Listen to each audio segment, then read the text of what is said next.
네, 여러분 4주차 2차 시간이 시작하도록 하겠습니다. 여러분 잠깐 쉬었다 오셨죠? 그래서 전반부에는 우리가 이제 스토리텔링의 여러 가지 예시들을 볼 때 브랜드 위주로 좀 정리를 해봤습니다.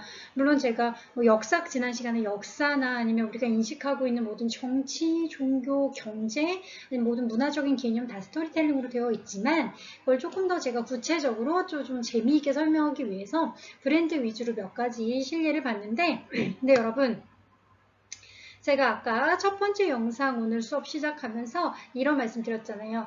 오늘 이제 드디어 우리가 이제 한 학기 동안 총 3번의 글쓰기 실습이 있는데 첫 번째 실습을 진행할 거다라는 얘기를 좀 강조해서 해드렸는데 근데 글은 우리가 열심히 브랜드 스토리텔링도 보고 뭐 이것저것 다 예시도 들어서 보고 광고 영상도 보고 다 했지만 생각해보니까 글은 말 그대로 문장으로 쓰는 거잖아. 근데 지금까지 지난주부터 우리가 여러 가지 개념이라든가 실례를 분석을 해봤지만 글로 된 건 아직 하나도 안 봤죠. 그래서 지금부터는 여러분들이 문장, 다시 말해서 글로 된 스토리텔링 몇 개 같이 볼 겁니다. 사실 글 스토리텔링은 너무 기본적인 거고 당연한 거라서 어떤 다른 미디어로 만들기 위해서라도 1차적으로 우리는 문자로 아이디어라든가 우리 사고를 정리할 수밖에 없는데 여러분들도 아실 겁니다. 여러분들 선생님 저는 언어 능력 아니면은 제가 진짜 뭔가 언어를 다루거나 글을 쓰거나 말하는 능력이 남들보다 훨씬 뛰어나요 라고 하지 않더라도 여러분들 뭔가 끄적끄적하거나 생각 정리하거나 생각 표현할 때 다 문자로 하시죠. 언어로 하시죠. 자, 그렇기 때문에 우리에게 언어를 통한 스토리텔링은 사실은 가장 중요하지만 또 가장 1차적이고 기초적이면서도 핵심적일 수밖에 없습니다. 그래서 지금부터는 몇 가지 언어로 된 스토리텔링 몇 개 분석을 할 건데 좀 제가 이렇게 그때그때마다 소제목으로 이렇게 달아놨잖아요. 흥미롭고 재미있는 스토리텔링. 그리고 우리가 당연히 오늘 수업을 마무리하면서 이번 주에 같이 하게 될 글쓰기 실습은 당연히 뭐겠어? 당연히 글로 여러분 제출하시는 것이 뭐 브랜드를 만들어 오거나 그림을 그리거나 영상을 촬영해 오는 게 아니겠죠. 어차피 우리 수업 시간에 진행되는 과제들은 다 여러분 글쓰기를 바탕으로 합니다. 그러다 보니까 당연히 글쓰기 중요한데 그래서 그러면 다른 사람들은 글로 어떻게 스토리텔링 해놨는지 몇 개 예시 좀 살펴볼게요. 제가 이건 흥미롭고 재미있는 스토리텔링이다 라고 얘기를 했는데 혹시 여러분 세스코라는 브랜드 아십니까? 세스코 하면 생각나는 게 뭐야? 그치, 뭔가 해충 방지 업체라고 해야 되나? 그렇게 이제 뭐 그 집안에라든가 아니면은 뭔가 이렇게 영업장에 들어오는 벌레들을 좀 하는 그런 그 브랜드잖아요. 근데 그 세스코 게시판에 재미있는 스토리텔링이 있길래 제가 좀 가지고 왔습니다. 여러분 한번 보세요.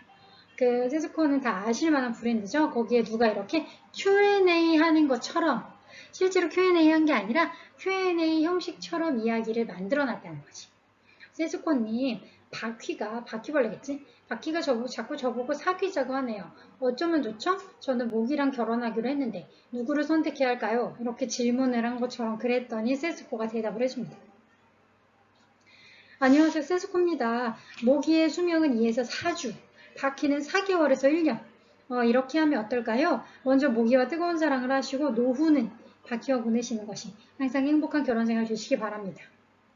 자, 그래서 여러분 지금 여러분은 교수님 별로 재미없는데요 할 수도 있지만 자, 굉장히 잘 만들어진 스토리텔링이 맞습니다. 왜냐하면 여러분 세스코 같은 기업은 세스코하고 떠올리자마자 뭐 바퀴벌레, 모기 아니면 여기서 나온 것처럼 뭐 좀 해충이라든가 뭐 아니면 뭐 파리 뭐 이런 각종 벌레와 관련된 그 뭔가 방충을 한다고 하죠. 방충업체입니다. 그러다 보니까 당연히 자연스럽게 자유현상 되는 게 그런 벌레들이란 말이야. 당연히 안 좋지.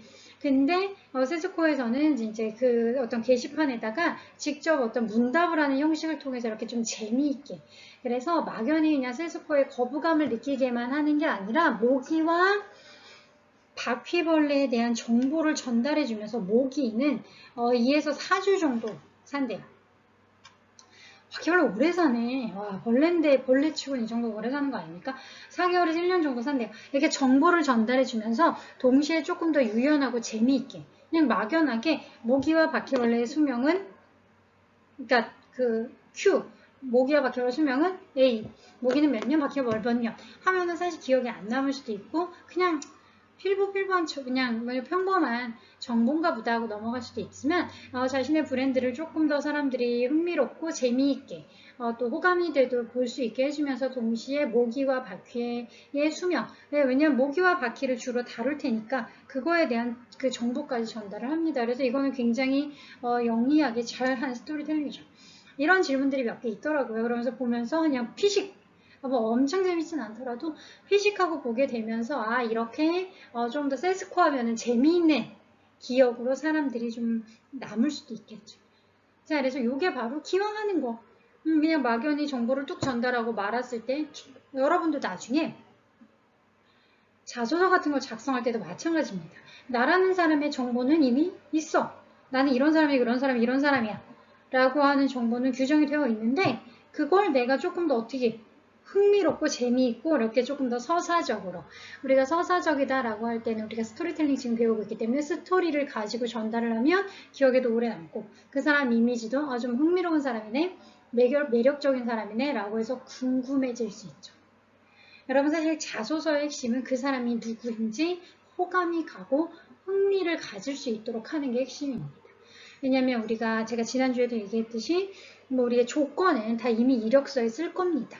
그러니까 이력서에다가 우리 기본적인 스펙을 다 쓸 건데 그럼에도 불구하고 자소서를 쓰는 이유는 그 사람이 어떤 조건을 가지고 있는가가 중요한 게 아니라 같은 조건이라고 해도 어떻게 말하는 사람인가 어떤 인성을 가지고 어떻게 전달하는 사람인가 그 인성이라든가 그 사람 성향까지는 이력서에 안 나오거든요. 여러분이 어떤 학교를 나왔고 어디 출신이고 어떤 학점을 받았고 뭔가 이런 건 다 그리고 외국어 점수가 몇 점이고 이건 아마 꼼꼼하게 이력서에 아니면 여러분들이 첨부해야 되는 자료에 다 첨부하실 겁니다. 하지만 그것보다 더 중요한 거. 그 사람과 일을 내가 하고 싶은가. 지속적으로 만날 만큼 계속 같이 함께 할 만큼 매력적이고 흥미롭고 또 그 사람 좋은 사람인가.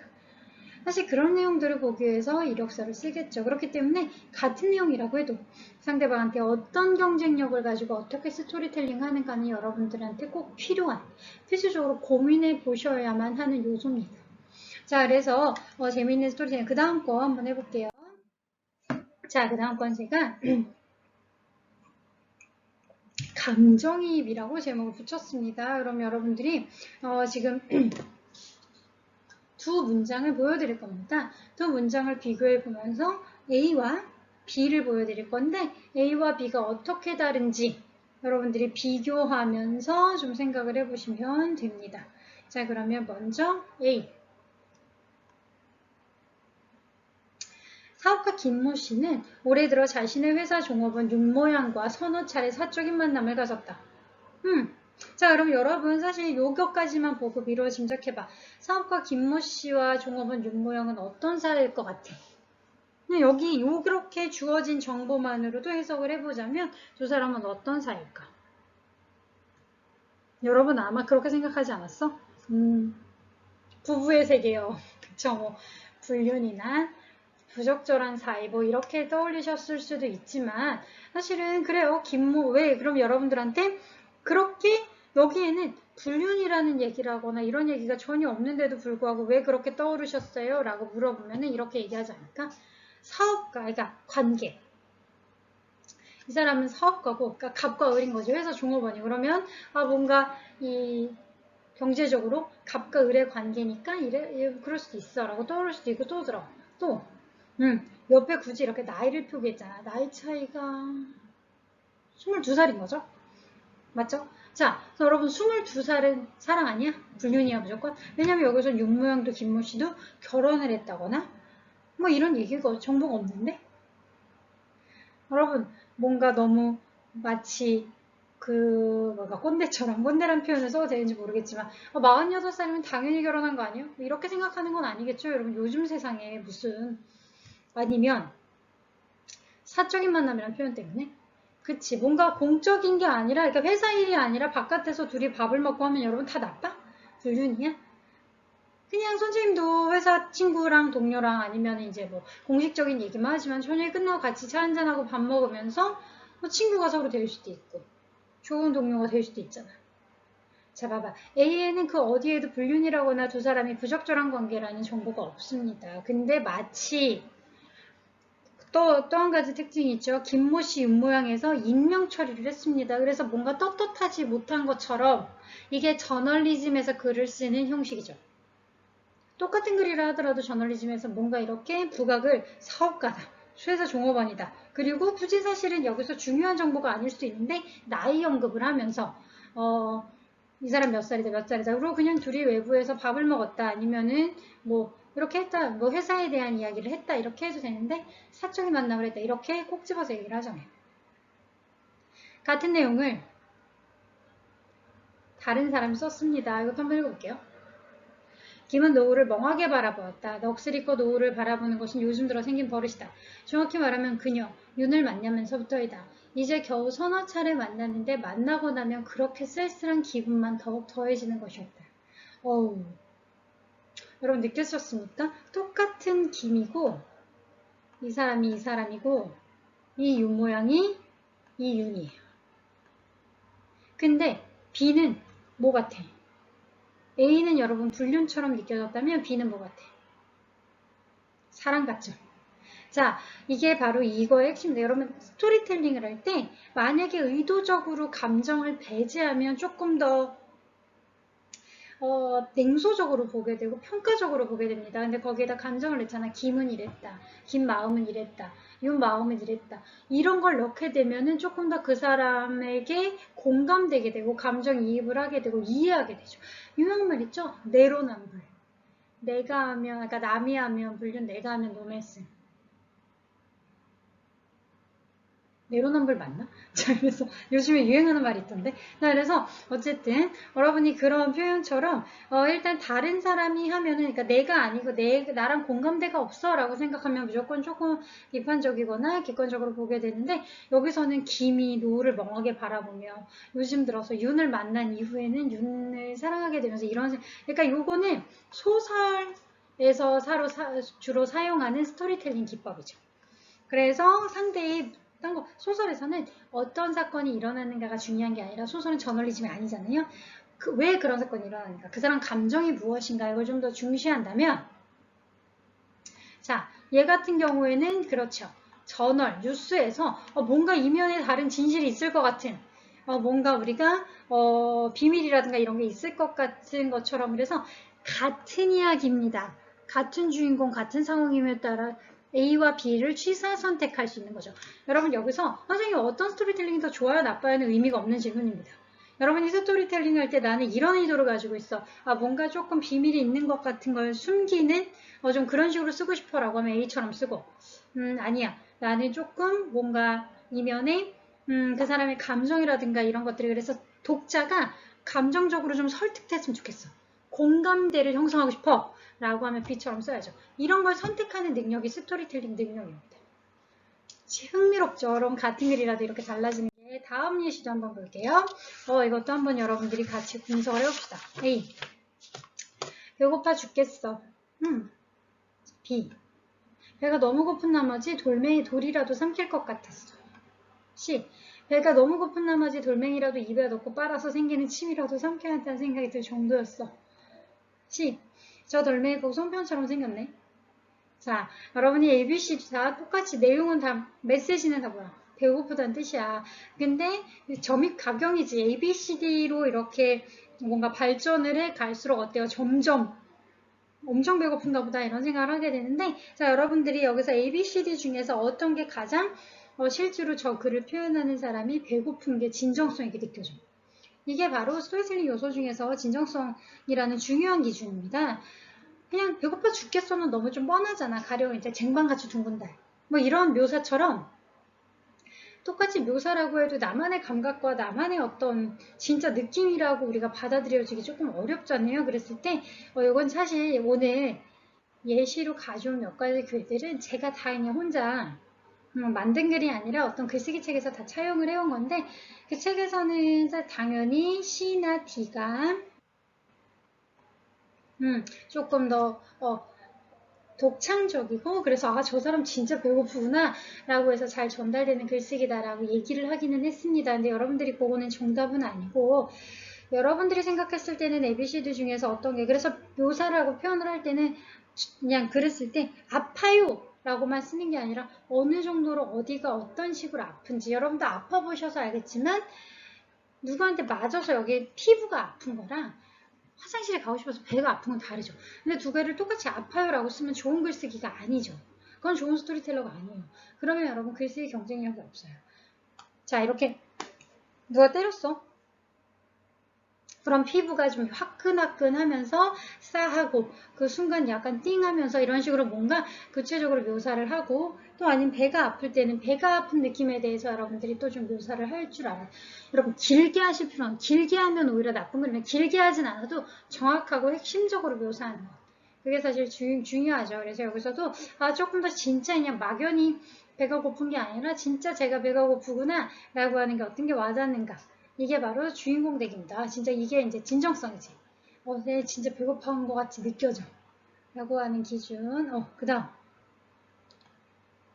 이것도 굉장히 재밌습니다. 구체화하기. 자, 그래서 이거는 A, B, C 단계가 있어. 앞에 글은 D까지 있었잖아. 얘는 A, B, C가 있는데 한번 A.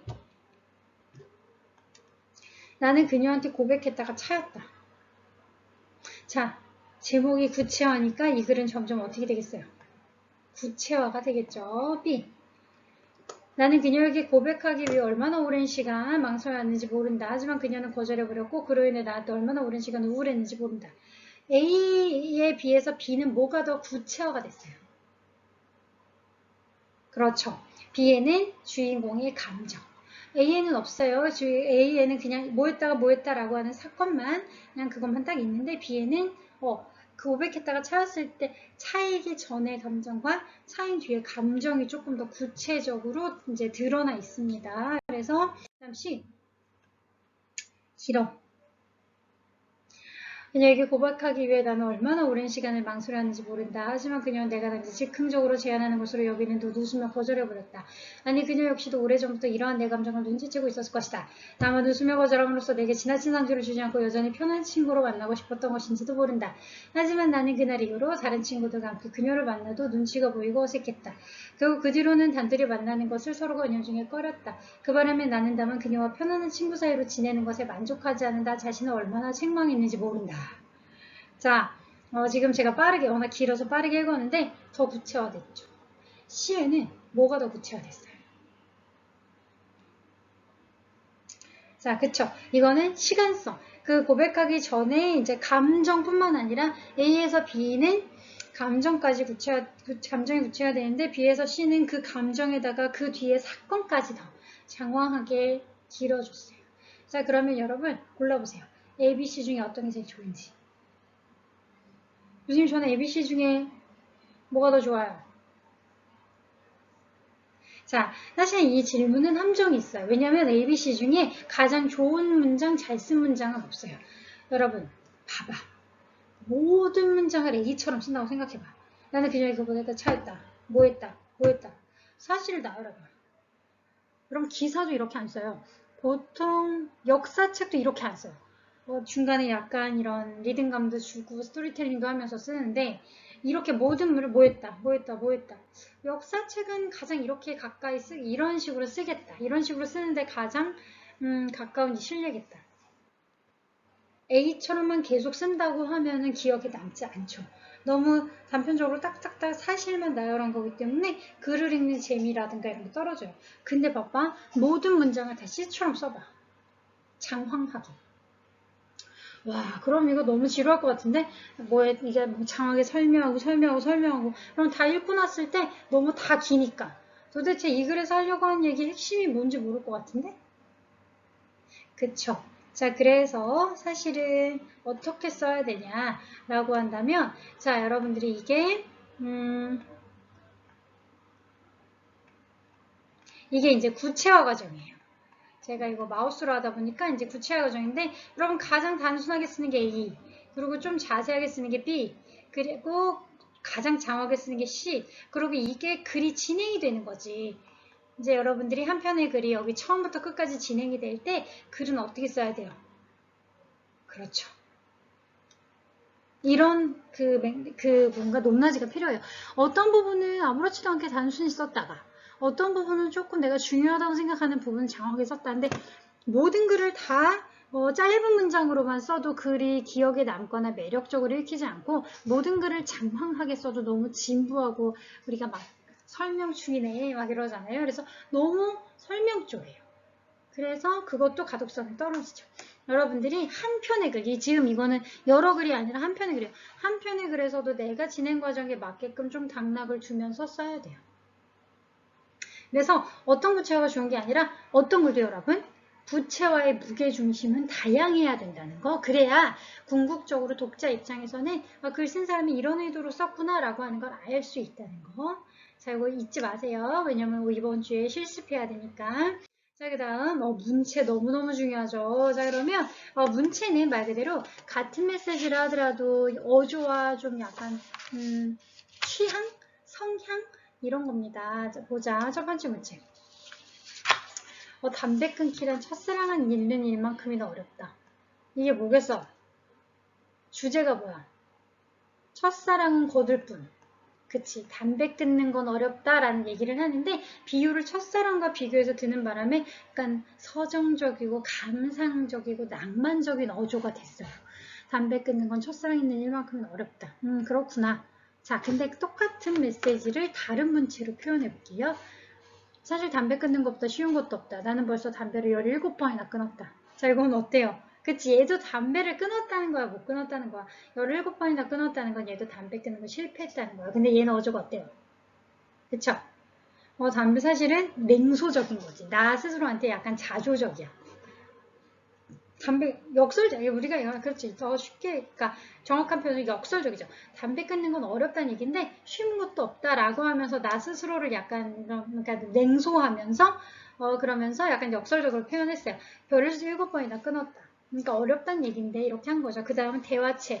그래서 여러분 문체에서 대화체는 그 현장감을 조금 잘 살릴 수 있도록 도와주면서 상황이 그러니까 좀 독자 입장에서는 그 상황이 눈에 보이게 묘사하는 데 있어서 문체가 굉장히 좀 그런 생동감 있는 문체가 가능합니다. 그래서 대화체는 적재적소에 잘 쓰면은 그 대화하고 있는 두 사람의 이미지가 그려지죠. 이거는 똑같이 담배를 못 끊었다는 얘기인데 그러니까 좀 남자친구랑 여자친구 대화? 담배 끊는 것보다 쉬운 것도 없더라. 그랬더니 끊었어? 그녀가 놀라서 묻자. 그럼 그가 짧게 미소 짓더니 대답했다. 벌써 17번이나 끊었지. 자 이러면서 둘이 이제 막 장난 그러면서 투닥투닥 하기도 하고 막 까르르 웃었겠죠. 그러면서 좀 더 이 현장에 생동감 있는 분위기를 전달하는 데 있어서 좀 더 이런 대화체가 이런 부분에서 유리하죠. 그러면서 반전처럼 마지막에 대화를 통해 반전 못 끊었다는 얘기죠. 그러면서 이렇게 전달이 됩니다. 여러분 이것도 역시 어떤 문체가 제일 좋아요 나빠요가 아니라 여러분들이 그 분위기에 맞는 문체를 적재적소에 잘 배치를 하는 게 글쓰기 능력입니다. 자 이제 마지막 예시입니다. 주제가 무엇이냐 여러분 글의 주제는 기계적으로 산출되는 게 아닙니다. 사실 주제는 여러분들이 만약에 지금 사랑하는 연인과 헤어져서 슬픔에 빠져 있다면 선생님이 아무리 재미있는 얘기 해주거나 텔레비전에서 아무리 재미있는 예능이 나와도 슬플 거야. 그리고 여러분들이 지금 너무 좋은 일이 생겼어. 막 크게 상금을 받았거나 막 부모님께 용돈을 받아서 좋은 일이 생겼다면 여러분들이 막 아무리 슬픈 드라마, 슬픈 영화를 봐도 마음속 깊은 걸 한쪽에서는 되게 행복할걸? 무슨 얘기냐면 주제는 원래 그 미디어가 가지고 있는 것 중에 완벽하게 있는 게 아니라 자연스럽게 우러나는 거예요. 다시 말해서 주제를 여러분들이 보면 대강 알 수 있는데 주제는 기계적으로 이렇게 우리가 공식 풀듯이 1 더하기 1은 2니까 이 주제는 뭐예요? 라고 추출되진 않아요. 하지만 그럼에도 불구하고 주제는 있죠. 왜냐하면 우리가 중등교육, 대학을 고등교육이라고 했을 때 여러분들이 너무 중등교육 과정에서 교육을 잘 받으셨기 때문에 여러 가지 텍스트를 읽으면서 이 글에서 궁극적으로 하고자 하는 뉘앙스와 메시지가 무엇인지 그 이면에 있는 메시지도 잘 드러나요. 느껴진다는 거지. 그래서 한번 해볼까? 해보면 여러분 무슨 말인지 아실 거예요. 첫 번째 읽어보세요.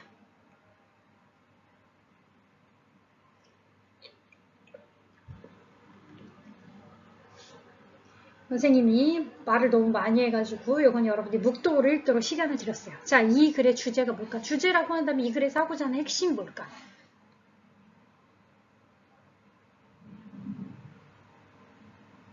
그치. 버스를 놓쳤다죠. 아침에 몇 시에 일어났고 비가 내리고 뭐 세수하고 이런 거 다 중요하지 않아요. 궁극적으로 하고자 하는 얘기는 뭐야 이 글은? 나 버스를 놓쳤어. 이 얘기가 하고자 하는 그러니까 무게중심의 방점은 결국 버스를 놓쳤다지.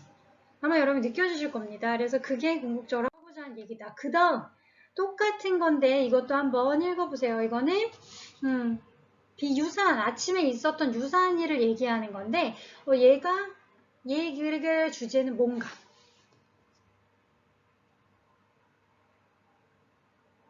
다 읽으셨죠? 자, 이 글의 주제는 뭐게?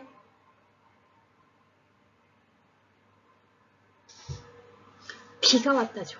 자, 얘도 똑같아. 우리가 유사하게 아침에 지금 여러분이 영상을 보시는 시간이 몇 시인지 모르겠지만 만약에 아침에 있었던 일을 여러분들한테 다 써보세요 라고 하면은 뭐 우리가 아침에 뭐 대단한 거 안 하잖아. 다 비슷하잖아. 일어나서 세수하고 그냥 옷 갈아입고 준비해가지고 뭐 부지런한 학생은 아침 식사를 하는 학생도 있겠지만 그렇게 해서 나온단 말이야. 나오는 일이 똑같은데 자기도 모르게 자연스럽게 내가 오늘 아침에 있었던 일 중에서 가장 중요하게 아니면 나도 모르게 좀 각인됐던 게 주제로 드러나는 거야. 그럼 독자도 자연스럽게 작가가 그런 의도로 썼는지를 알게 돼요. 그래서 여러분들이 억지로 이건 주제야 라고 막 애써서 우겨넣지 않더라도 여러분들이 중시하는 게 있다면 그게 자연스럽게 글에 우러나오도록 하는 게 사실은 좋은 글이에요. 여러분들이 이제 우리가 수학 공식을 만들듯이 여기다가 꼭 글을 써야지 이 주제야 라고 한다면 여러분 대부분 작가는 오히려 속독 효과라고 거부감을 느낄 거예요. 그래서 그렇게 하는 것보다는 여러분들이 자연스럽게 그래서 요거는 똑같은 일이었는데 얘는 비 온 게 얘한테는 중요한 거야. 이슬 비가 아침에 온 게. 하나 더 마지막입니다. 얘도 똑같이 아침에 비 오고 아침에 일어나서 했던 일을 쓰고 있는데 얘 주제는 뭘까?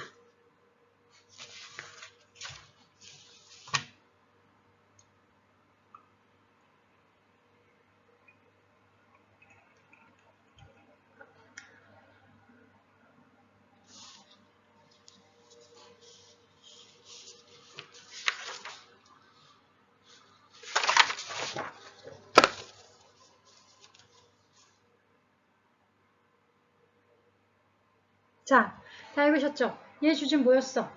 얘가 지금 얘라고 해도 돼. 뭐 얘라고 해도 되죠. 이 글쓴이가 중시하는 거, 자기도 모르게 이제 좀 무게중심을 두고 있는 거, 뭐 그리고 본인이 인지했든 인지하지 못하든 좀 의식적으로 사로잡혀 있는 게 뭐야? 주제. 그쵸? 윤하죠. 비도 왔어. 버스도 잘못 탔어. 다 있는데 나는 만약에 이게 남자가 쓴 글이라면 나는 아직도 그녀를 잊지 못했다. 정도가 될 거고 여학생이 쓴 이제 여자가 쓴 글이라면 뭐 예전에 헤어졌던 친구나 연락이 끊겼던 친구 그러니까 오랜만에 다시 비가 오니까 그 친구와 같이 쌓았던 추억 같은 것들이 떠오른다. 결국은 나는 아직도 그녀를 잊지 못하고 이렇게 비가 올 때마다 떠오른다.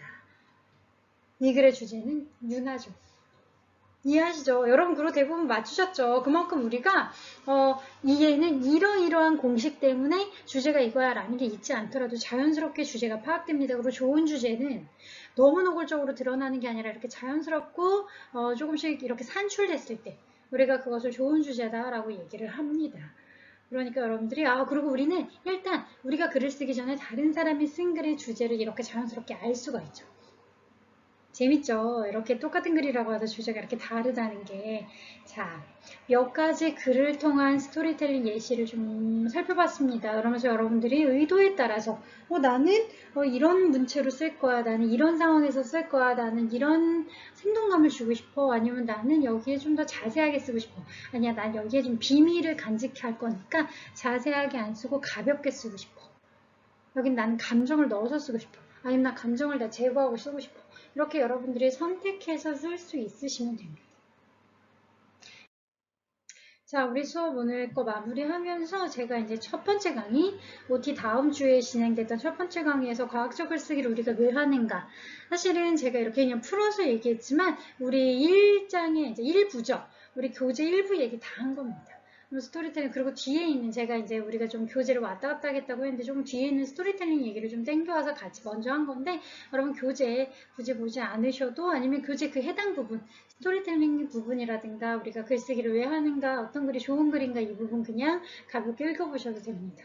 자, 그러면서 다시 그 지지난주죠. 지난주에 했던 왜 글을 쓰는지, 여러분들이 한 3주 정도의 강의를 들으면서 가벼운 과제 하시면서 좀 생각을 3주면 이 정도 테마의 생각은 충분히 하실 수 있지 않았을까 싶습니다. 그러면서 중요한 거 잊지 말아야 되는 건 글에는 반드시 목적이 있습니다. 그리고 여러분들이 그 목적을 이루기 위해서 계속 고민하고 연습하고 생각하고 어떻게 쓰는 게 최선인지 계속 그 반성하면서 써야 됩니다. 내가 하늘에서 내린 엄청난 막 셰익스피어 같은 작가가 아니라면 한 줄을 그냥 생각나는 대로 쓰는 글이 좋은 글일 리가 없습니다. 여러분들이 더 좋은 글을 쓰려고 한 줄 한 줄 한 단어 한 단어 고민할 때마다 더 좋은 글이 나올 겁니다. 자, 그래서 잊지 말아야 할 것은, 그리고 반드시 여러분이 쓰는 글에는 한 사람 이상의 독자가 있다는 거죠. 일단 더 쉽게 우리가 수업 시간에 쓰는 글의 독자는 누굽니까? 저죠. 자, 그러면 여러분들이 교수님이 보였을 때 어떻게 볼까?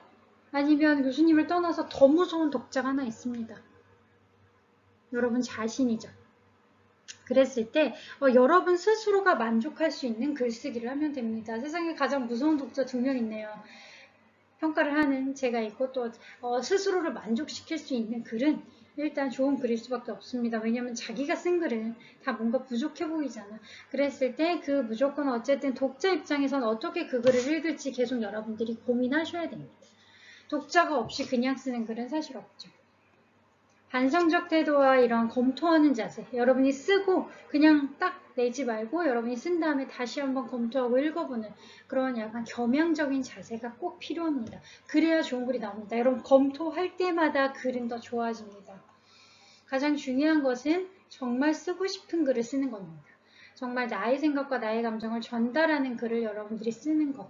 이 페이지 중요합니다. 그래서 여러분들이 이랬으면 이걸 다 오늘 요 페이지만 잘 지킨다면, 요 페이지의 것만 고민하면서 여러분들이 글을 쓴다면 아마 좀 피부로 느낄 거야. 내가 예전에 썼던 글보다 훨씬 나아졌구나. 저는 확신합니다. 자, 그럼 오늘 과제 너무 중요한 거 있죠. 제가 오늘 여러분들이 중요하게 이제는 여러분 이거는 진짜 글쓰기 실습 점수에 들어갑니다.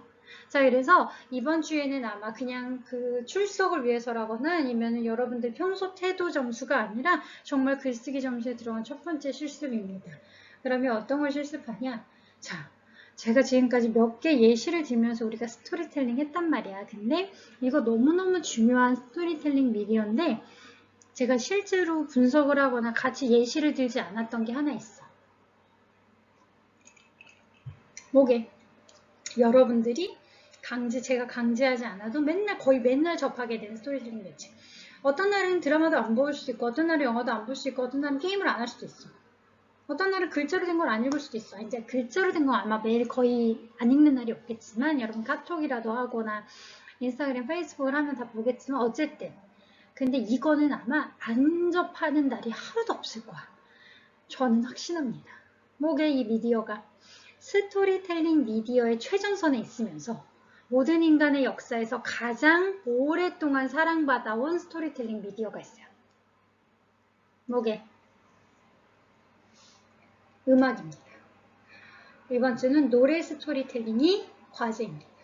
자, 그래서 아마 여러분 제가 올려드렸던 그거 받아보셨으면 아마 노래 스토리텔링이라는 걸 눈치를 채셨을 수도 있겠지만 어떤 노래냐는 걸 지금 제가 이 수업 시간에 여러분들한테 전해드릴 겁니다. 근데 너무 최근 노래 중에 좋은 게 많은데 최근 아이돌 노래를 할까 하다가 여러분들이 너무 잘 아는 거라든가 이런 것보다는 좀 안 들어봤던 거 신선하게, 그러니까 여러분이 배경서사를 모르는 좀 신선한 노래를 들으려면 좀 옛날 노래 하는 게 낫지 않을까 해가지고 내가 옛 노래 선생님 세대 노래죠.